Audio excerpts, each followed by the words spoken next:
With the eye guide, you can actually suspend and lift the neck. You can do procedures, things such as liposuction, which help, but they're not going to lift the skin. So this is almost like a framework or a suspension technique that helps elevate and hold that skin up there to give you a better result.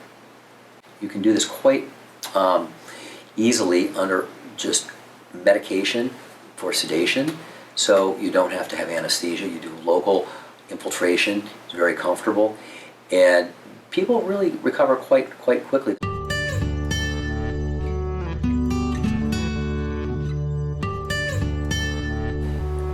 There are a number of people that need neck lifting, starting with younger people that have genetic necks. They just have that natural full neck. They've got it, their brothers and sisters have it, their mothers and fathers, and even their grandparents have it. So that is somebody that tends to have a lot of fatty tissue, maybe a short jawline, and an ill-defined neck crease. If you look back at the classical artists in the Renaissance period, the beautiful people have even flat necklines. You need that horizontal plane there. And if you don't have that, you just look tired, haggard, and look older. You can even look like you've lost weight if you take that neckline and bring it in. Then as you start to approach your 20s, late 20s, early 40s, you start to get a little bit of fullness, a little bit of decreased elasticity of the skin. And that is really nice for this procedure because you can actually remove the fatty tissue and suspend the neck and give you that nice clean plane. Now as you start to approach past the 40s, and it's all genetically, environmentally determined. I mean, it's based on your DNA, your ancestors, your exposure to the sun, and environmental damage.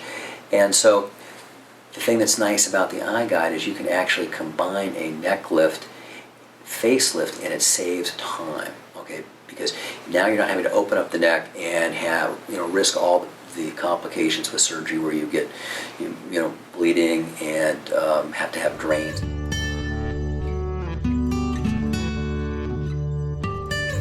The thing that's nice about it is it helps minimize the amount of surgery that you have to undergo, and you also recover faster. So it gives you a fresher, cleaner look with minimal downtime. So, 3 to 4 days, you're really out and about in public. And then, most plastic surgery takes, several weeks for the swelling to dissipate. But with this procedure, there's not a lot of downtime. There's really not any cutting involved. And you're back to the activities of daily living relatively quickly. We've really reached a time where people don't want long downtimes, maximally invasive, if you will, procedures.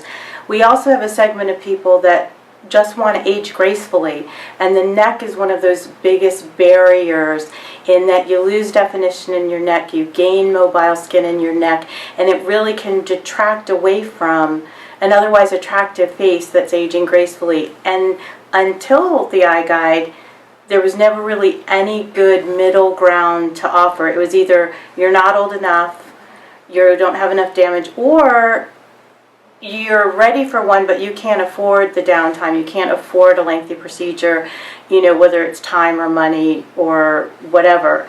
And so this is just, it fulfills something that we've been waiting for and patients have been waiting for a long time.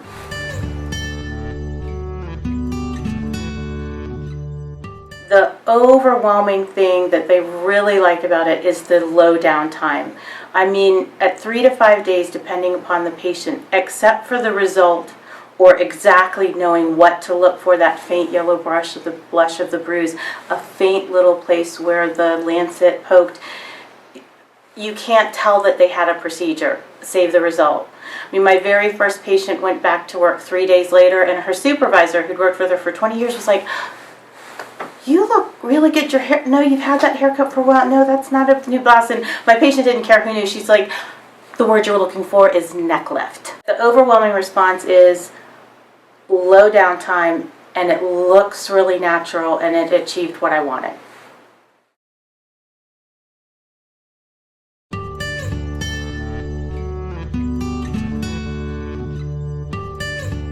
It's a terrific procedure for someone who's not quite ready for a full neck lift, which is sometimes a pretty big operation to do for someone that has a smaller problem. Younger patients, people that don't have lots of skin hanging but still have a little bit of that something in that neck that they don't like.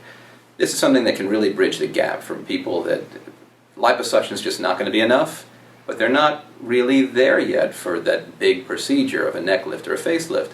That's where I'm using it in my patients, and the results have been great.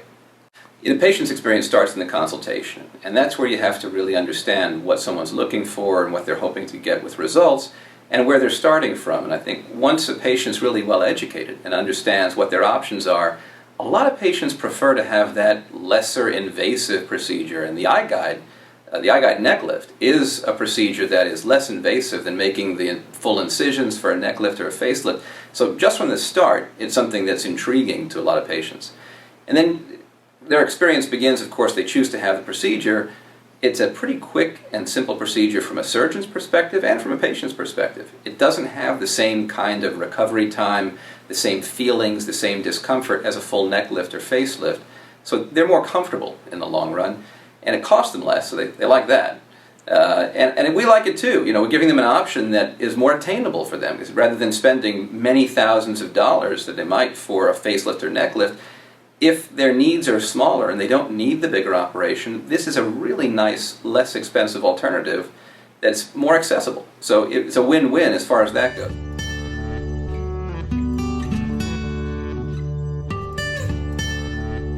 Now, from their surgical perspective, if they're having the procedure done, it's done usually under local anesthesia with a little bit of sedation to keep them comfortable. And I like my patients to be comfortable, so we do use a little sedation. You could do it with straight local if you can keep them that comfortable that way.